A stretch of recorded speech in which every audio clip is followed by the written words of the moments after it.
Remember Akshay Kumar starrer Padman, a movie that made people to learn and unlearn many issues related to menstruation and related hygiene.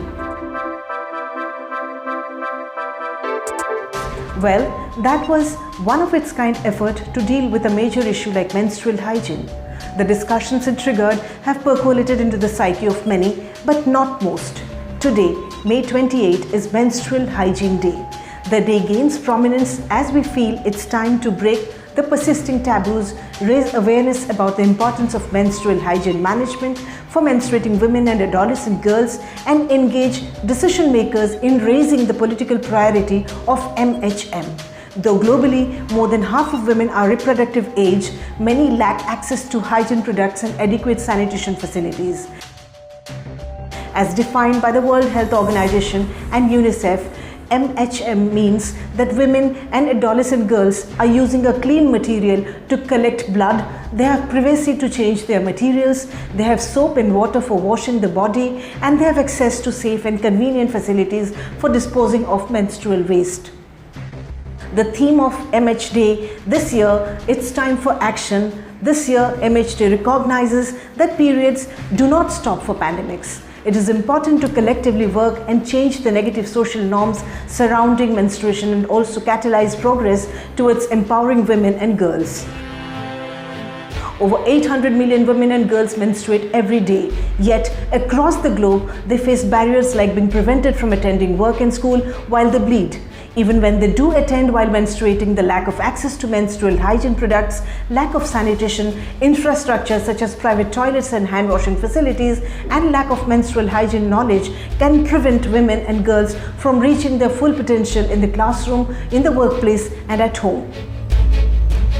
Let's have a look at the last National Family Health Survey 4 of India that was released in July 2017, but NFHS 5 is way behind schedule of release. So considering the release of 2017 as latest, as many as 62% women in the country in the age group of 15 to 20 years still use cloth during menstruation. Not surprising though, a majority of 82% young women in Bihar still using clothes during their menstrual cycle. India has a population of 336 million girls and women who menstruate.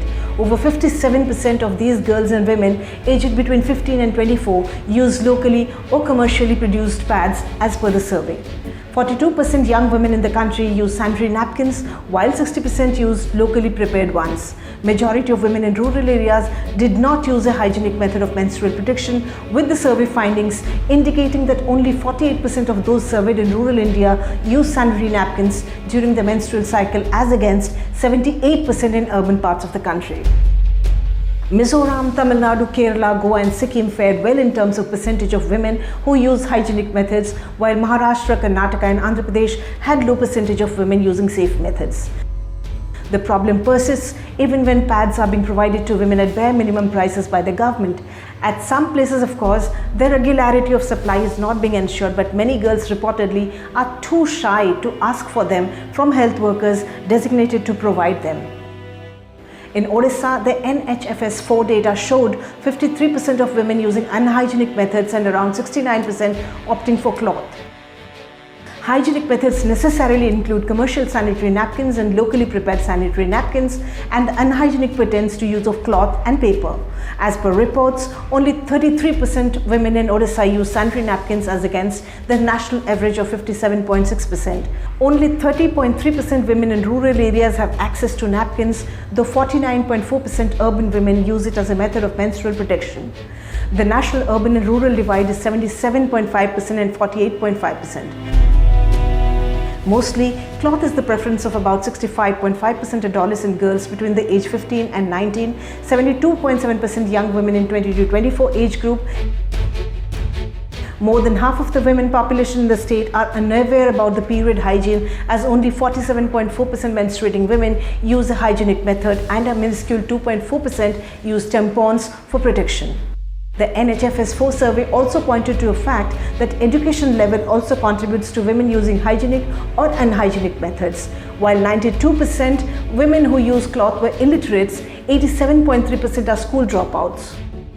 Only 12.3% women use locally prepared napkins. Apart from non-governmental organizations and government interference, the film industries have also contributed to raising awareness on periods. How much of it achieves the purpose other than entertains the question that haunts many of us? जेते हम ए विषय को लुचेवा सेते अधिका taboos पड़िबो और ए taboo गुडी को थिया हो प्रतिबंधक हिसाब रे परिच्छन्नता आनी बारे, which is very important. We have to talk about the hygiene, and if you're not talking about the hygiene, if you're not maintaining hygiene, then there will be problem. There's a lot of problem happens in our country, in the globe, because of the unhygienic condition that women face during the periods, during their cycle, and afterwards. In 2019, Period, End of Sentence by the Iranian-American film director Raika Zehtabchi won an Oscar for the Best Documentary Short Film. The movie doesn't just reveal the influence of menstrual poverty on the lives of women and girls in an Indian village, it also shows the difference education, empowerment and entrepreneurial spirit can make. As I discussed in the beginning of the presentation, Padman, a Hindi movie starring Akshay Kumar, was nominated during this 91st Academy Award ceremony in 2019. The movie, based on the life of Indian entrepreneur Arunachalam Muruganathan, a menstrual man, didn't win a gold-plated statue, but 2 movies about menstruation during a single Academy Award ceremony and also Netflix was certainly a big pointer to trigger drawing room discussions on the issue of menstruation, periods and menstrual hygiene. If we talk about the movie Pandora's Box, Lifting the Lid on Menstruation by director Rebecca Snow, it focuses on the worldwide menstrual equity movement. It takes the viewer to Kenya, Uganda, Canada, the United States and the United Kingdom. Women from everywhere in the world, from developing countries to American prisons and European schools, tell their stories. What they have in common? All of them have trouble managing their menstruation with dignity. In a country that's more often than not tight-lipped about menstruation, sanitary napkins, menstrual hygiene, where 70% mothers still believe that menstruation is dirty, leading to the forced exclusion of their daughters from areas like the kitchen or the temple when they menstruate, or menstruating women are shunted out to the cattle shed where they sit bleeding on rags or straw for 5 days every month. Only films or isolated instances of activism will not lead to a big change. There has to be an unending conversation that needs men as well. Men and boys can support hygienic menstrual practices in many ways and through many roles as husbands, fathers, brothers, students, peers, teachers, leaders and employers, to name a few.